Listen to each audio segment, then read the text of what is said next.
students, how are you all? Welcome to standard 7th, semester 2, chapter number 11th, रिश्वत fund.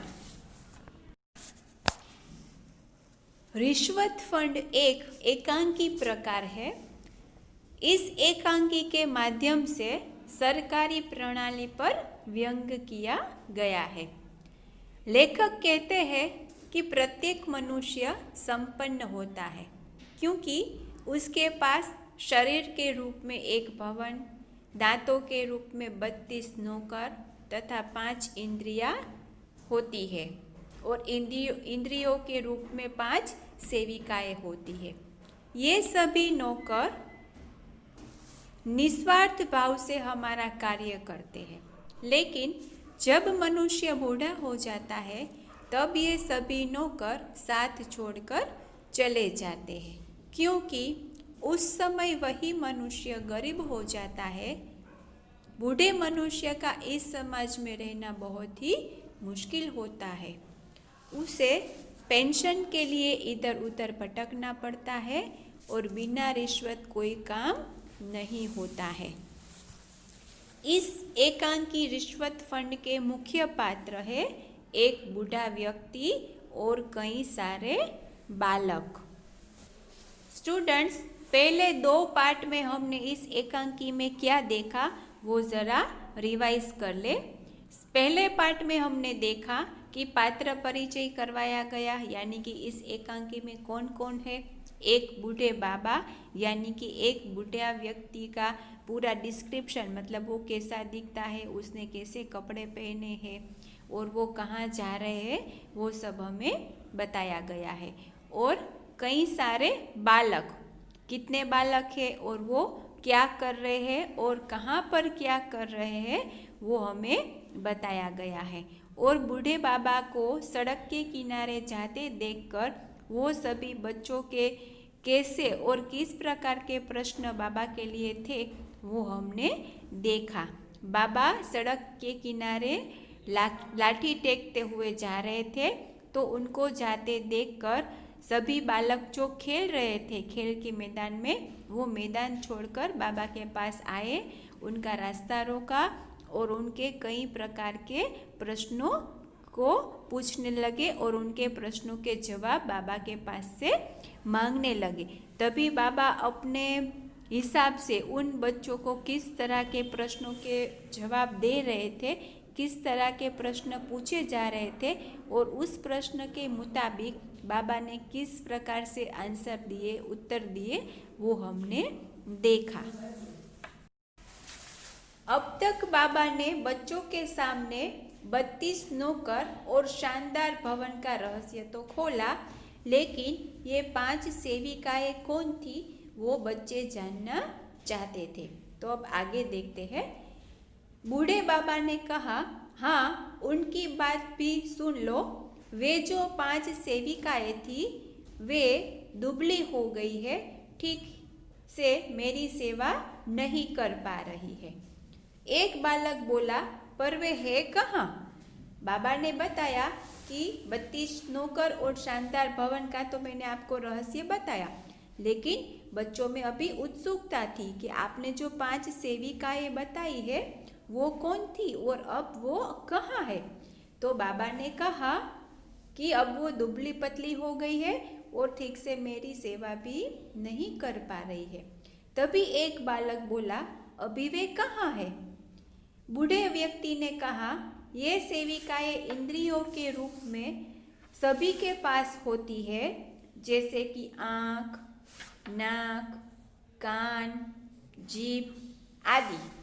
बाबा ने क्या बताया कि ये सेविकाएं हमारे शरीर में इंद्रियों के रूप में सभी के पास होती है और वो कौन कौन सी है। तो बाबा ने बताया आँख, नाक, कान, जीभ इत्यादि।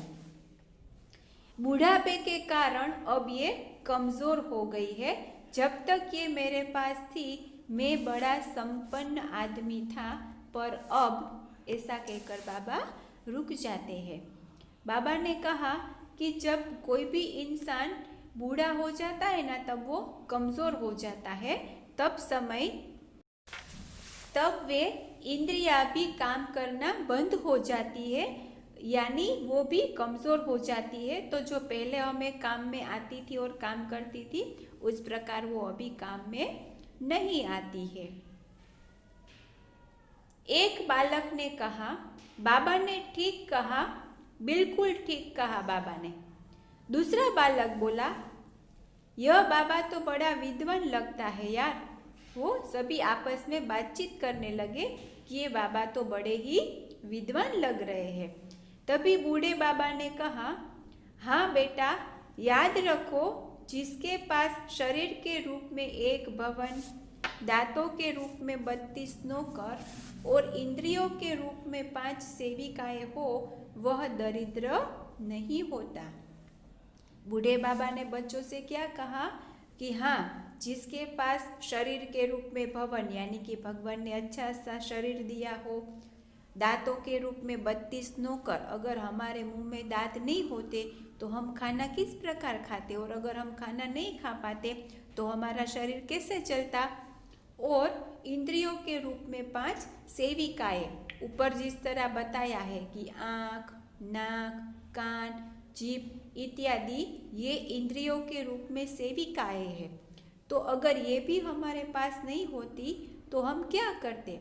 सपोज कि हमारे पास आँख नहीं है तो हम देख नहीं पाते, तो ये भी हमारे एक काम की चीज़ है कि बिना आँख के हम कुछ देख नहीं सकते, कुछ काम नहीं कर सकते। नाक, अगर नाक ही नहीं है तो हम ब्रीदिंग कैसे करेंगे, श्वास किस तरह लेंगे, श्वास ही नहीं लेंगे तो हम जी नहीं पाएंगे, तो ये भी आवश्यक है। तीसरा है कान। यदि कान नहीं है तो सामने वाली व्यक्ति हमें कुछ भी बोले तो हम सुन नहीं पाएंगे, इसलिए कान भी होना ज़रूरी है। जीभ, अगर जीभ नहीं है तो हम बोल भी नहीं सकेंगे, और जो खाना खाने के लिए हमारे जीभ के लिए स्वाद की इंद्रियां रखी गई है वो भी हम महसूस नहीं कर पाएंगे।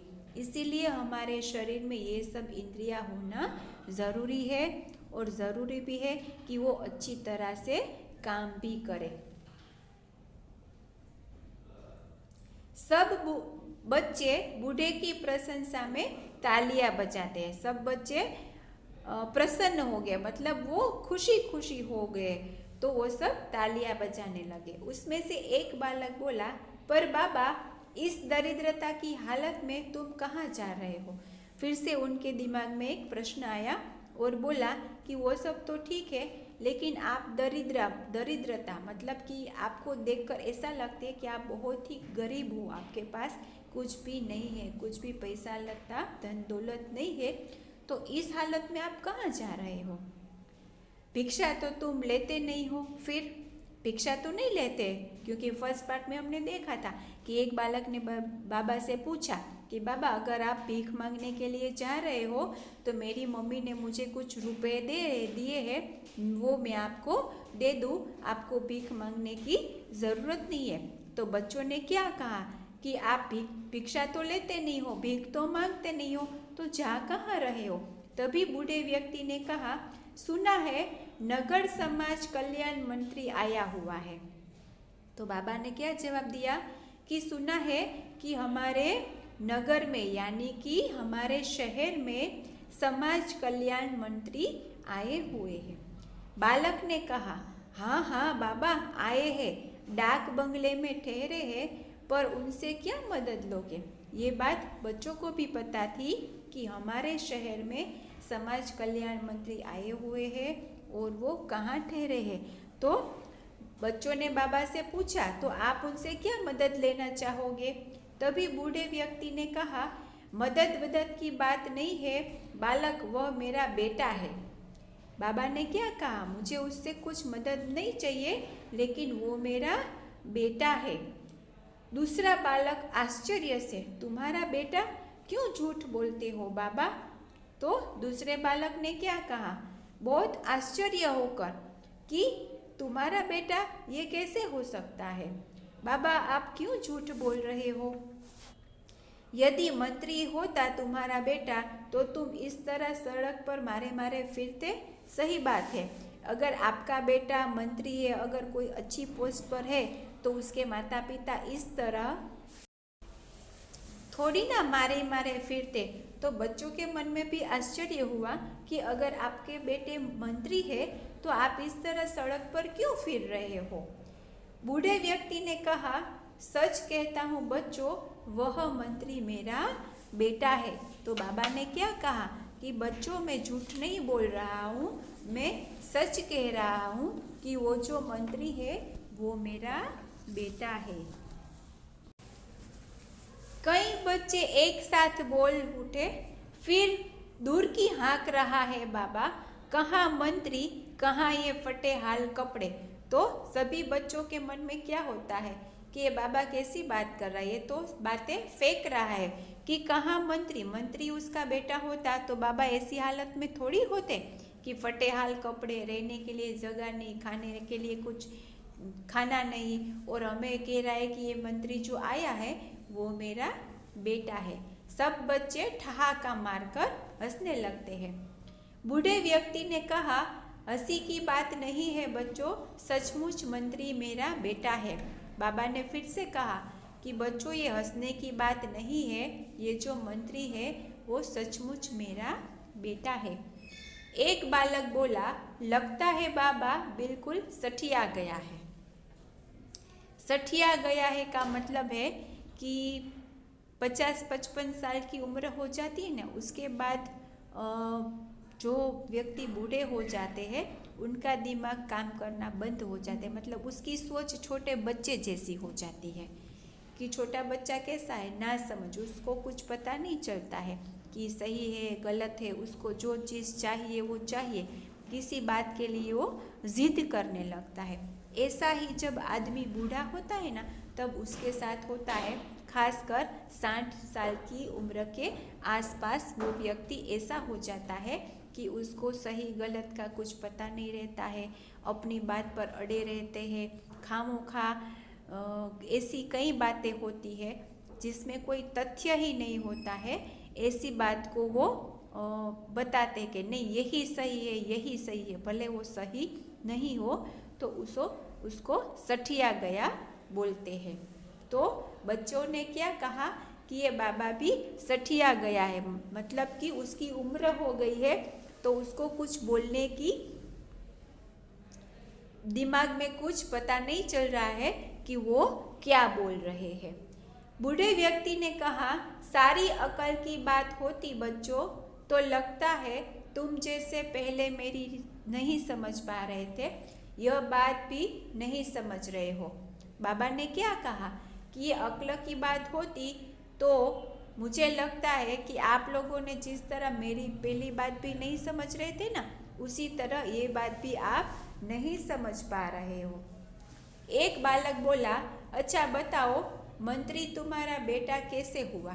तो बच्चों ने कहा, ठीक है आप बोल रहे हो तो वो हम मानने के लिए तैयार है, लेकिन आपको बताना पड़ेगा कि ये जो मंत्री है वो आपका बेटा किस प्रकार है।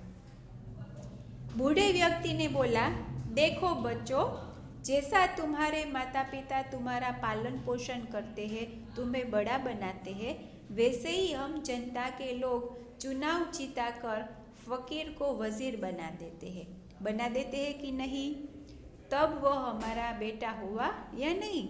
बूढ़े बाबा ने बच्चों को किस तरह बताया कि वो मंत्री उसका बेटा है, तो कि आपके माता पिता आपका पालन पोषण करते, हर एक के करते, उसका फर्ज है कि हमारा बच्चा है तो उसको छोटा है तो बड़ा करना, लालन पोषण, पढ़ाना लिखाना, वो सब माता पिता की जिम्मेदारी होती है कि उसको एक अच्छा नागरिक बनाए।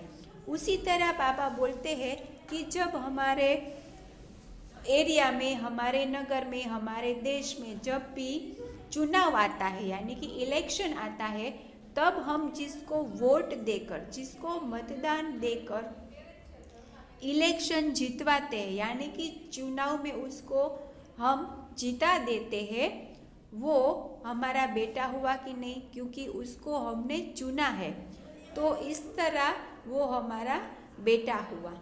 सभी बालक तालियां बजाते हुए एक स्वर में, हुआ, बिल्कुल हुआ, पर वह माने तब ना, तो बच्चों ने क्या कहा, हाँ हाँ हम सब ने तो मान लिया, लेकिन कि वो भी स्वीकार करे कि वो आपको पिता माने और अपना बेटा बताए कि नहीं नहीं मैं भी बाबा का बेटा हूँ। बूढ़े व्यक्ति ने कहा नहीं मानोगे तो आगे मुंह की खाएगा। तो उसने बच्चों से क्या कहा, बूढ़े बाबा ने कहा कि अगर वो नहीं मानेगा तो मुंह की खाएगा, मतलब कि मेरी बात को नज़रअंदाज करेगा तो वो बहुत ही पछताएगा। उसको कैसा पछतावा होगा और आगे एकांकी में क्या होने वाला है वो हम नेक्स्ट वीडियो लेक्चर में देखेंगे। तब तक के लिए bye bye, thank you very much.